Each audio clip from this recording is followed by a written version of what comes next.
네이버에서 AP투자연구소를 검색하시고 홈페이지로 들어오세요. 김영재 소장이 매일매일 실시간으로 추천 종목과 시황 분석을 진행하며 장 마감 후 결산 내역도 투명하게 공개하고 있습니다. 주식이 어렵고 종목 찾기가 힘든 분들을 위해 무료로 진행하고 있습니다. 안녕하세요. 오늘 하림을 함께 살펴볼 AP투자연구소의 이세훈 전략팀장입니다. 코드번호 136480번이 되겠고요. 현재 시각은 2021년 6월 15일 3시 53분을 지나가고 있는 시점이 되겠습니다. 하림은 이제 닭고기 육가공 업체가 되겠는데요.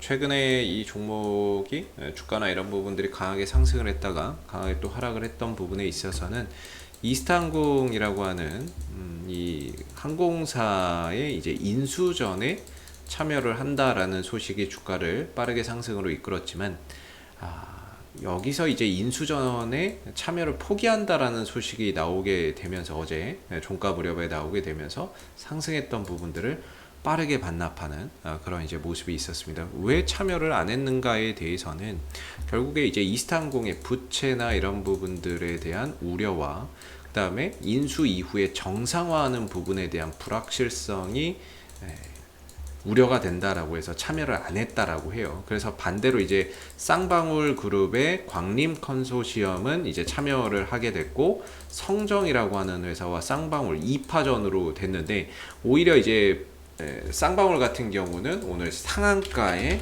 진입을 하는 그런 이제 모습을 보였고, 광림이나 이런 데도 상승으로 마감되는 그런 이제 모습을 나타냈습니다. 그래서 재료 소멸 관점에서 하림은 그동안의 주가를 끌어올렸던 이스타항공에 대한 기대감이 재료 소멸 관점에서 급락이 나왔지만, 오히려 쌍방울이나 광림은 주가나 이런 부분들이 크게 상승하는 그런 이제 모습을 나타냈다라는 점이 되겠는데요.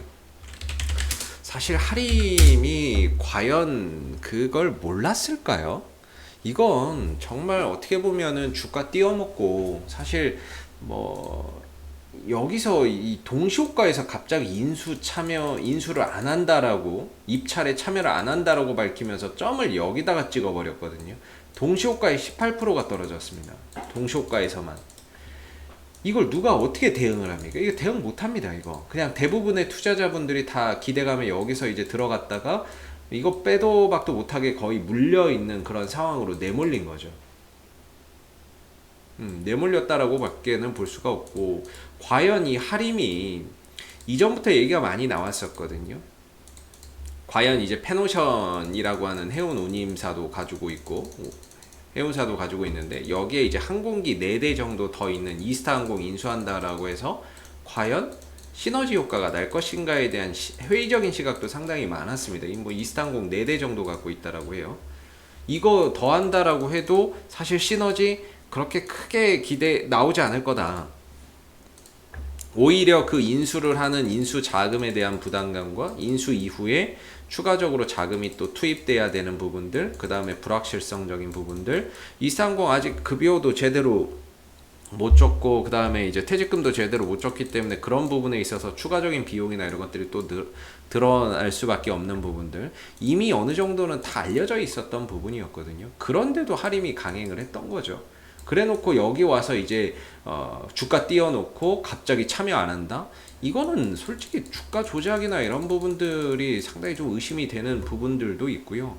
만약에 이 구간에서 임원이나 이런 부분들이 팔았다면 이거는 철저히 조사를 받아야 됩니다. 이거는 결국에 주가 띄워가지고 거기서 지분 팔아가지고 지네들 시세 차이 가고 엄한 피해자를 양산하는 거기 때문에, 만약에 그런 사태가 있으면 철저히 조사를 받아야 되는 부분이라고 보고요. 저는 개인적으로 참여하기 전부터 누가 봐도 재무적인 부담감이 확대될 수밖에 없는 거는 다 자명한 사실인데, 참여한다고 했다가 갑자기 재무적 부담감이나 뭐 부채 비율 때문에 못할 것 같다? 이건 말이 안 되는 거죠. 이건 뭐 말이 안 되는 거고, 일단은 뭐 그 기대감 때문에 주가 끌어올려놓고 엄한 이제 피해자만 양산을 시켜버린 상황이 돼버렸는데, 만약에 이 구간에서 그 입찰 참여를 안 하는 걸 알고 미리 또 사전에 매도한 사람이 있다면 이거는 뭐 철저히 조사를 받아야 되는 부분이라고 생각이 들고, 만약에 회사 차원에서 여기서 매각을 했다? 이거는 때로 검찰 들어가야 됩니다. 이렇게 되면 그렇게 해서 조사 받아야 되고요. 그런 불상사는 없었으면 하고요. 그냥 이제 경영 활동에서 그냥 그런 결정을 내릴 수밖에 없었던 그냥 불가피한 상황이었으면 어쩔 수 없겠지만, 정말 주가 조작의 차원에서 이런 식으로 띄워놓고 참여 안 했다? 이거는 진짜 통으로 검찰 들어가야 됩니다. 이런 그거면. 일단 뭐 하림 같은 경우에는 일단 기대감에 올라갔던 부분들 지금 다 반납하게 되면서 대부분의 주가가 이 상승하기 전 수준까지 많이 좀 떨어져 있어요. 많이 떨어져 있고, 그리고 아까 보셨다시피 분봉에서 점으로 이렇게 하락을 하게 되면서 이만큼이 거래가 안 됐습니다. 즉 갭이 생겼다는 거죠. 저는 기술적인 관점에서는 갭은 분명히 메운다라고 보고 있거든요. 확률적으로 메울 가능성이 높다 이렇게 보고 있거든요. 문제는 이 갭을 메우는 데 있어서 새로운 또 재료, 왜냐하면 지금 이스타항공 이슈 재료가 소멸됐기 때문에 결국엔 새로운 재료를 또 생성하는 데까지 걸리는 시간과 과정적인 부분들의 차이가 있을 뿐이지, 기술적으로는 이 갭이나 이런 부분들이 궁극적으로는 저는 메워진다라고 보고 있습니다. 그래서 지금 할인 같은 경우는 새로운 재료를 또 만들어가고 또 찾아가는데 시간이 좀 걸릴 수밖에 없는 부분이라고 생각이 들고, 아직 기술적으로도 바닥을 명확히 찍지는 못했어요. 바닥의 시그널이 뭐 아직 나오지는 않고 있거든요. 뭔가 매수세나 이런 부분들, 거래량이나 이런 것들이 좀 살아난다거나, 아니면 뭐 주가나 이런 부분들이 단봉을 형성하면서 더 이상 떨어지지 않는다거나, 이런 이제 모습들이 나와야 되는데 아직까지는 그런 모습이 보이지 않기 때문에 바닥에 대한 신뢰도를 지금 당장 갖기에는 조금 어려운 부분인 것 같고요. 다만 제가 보기에는 이제 하림이 저점을 예전부터 계속해서 높여가고 있었던 상황이었던 만큼 이 중장기적인 지지 라인 정도, 추세선 하단 정도에서는 추가적인 하락보다는 반등에 대한 가능성이 훨씬 더 높을 거다라고 보고 있습니다. 그래서 한 3,200원대 정도가 지금 보여지는데, 조금 더 하방 변동성이 확대될 수 있지만 이 3,200원에 가까워지면 가까워질수록 주가나 이런 부분들은 반등에 대한 가능성 또는 바닥을 좀 잡을 가능성이 상당히 좀 높은 영역이 아니겠느냐, 이렇게 좀 생각이 들고, 단기간에 상승폭이 컸던 만큼 조정이 컸기에 컸던 만큼 또 반등이나 이런 부분들도 비례해서 크게 나올 수밖에 없을 거라고 보고 있고요.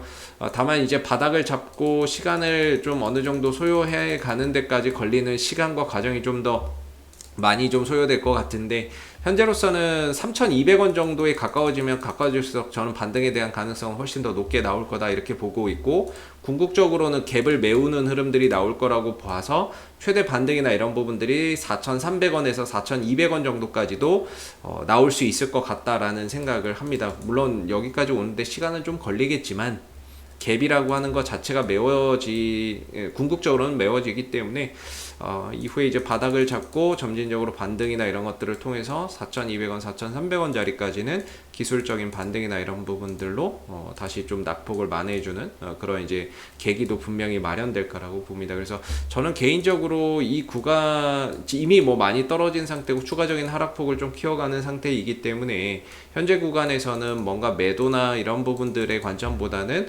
오히려 좀 바닥을 찍고 반등 여부를 확인하면서 그런 반등을 통해서 뭐 이제 물려있는 물량을 좀 해결한다거나 그렇게 가시는 게 좋지 않을까 싶고요.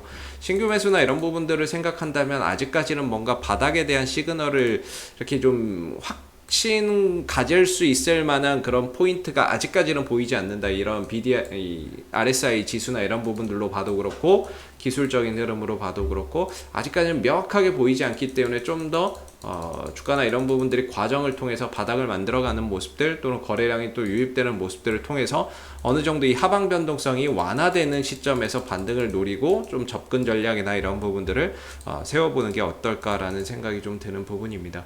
그래서 하림은 지금은 좀 팔아야 될 때라고 보기는 어렵다. 이미 좀 늦었다라고 보고요. 이제는 오히려 바닥을 다지고 반등이나 이런 부분들을 보면서 그 반등을 통해서 뭔가 대응 전략이나 이런 부분들을 가져가는 게 바람직하지 않을까 싶습니다.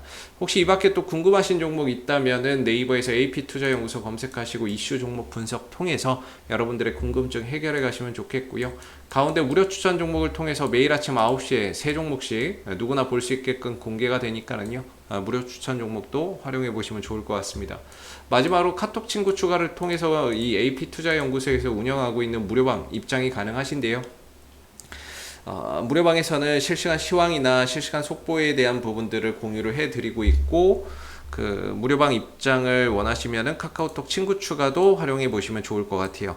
자, 앞으로도 하림은 이슈가 생길 때마다 계속해서 리뷰 영상 남겨드리고 있으니까요. 구독과 좋아요 한번 눌러주시고 오늘 영상 여기서 마무리하도록 하겠습니다. 감사합니다.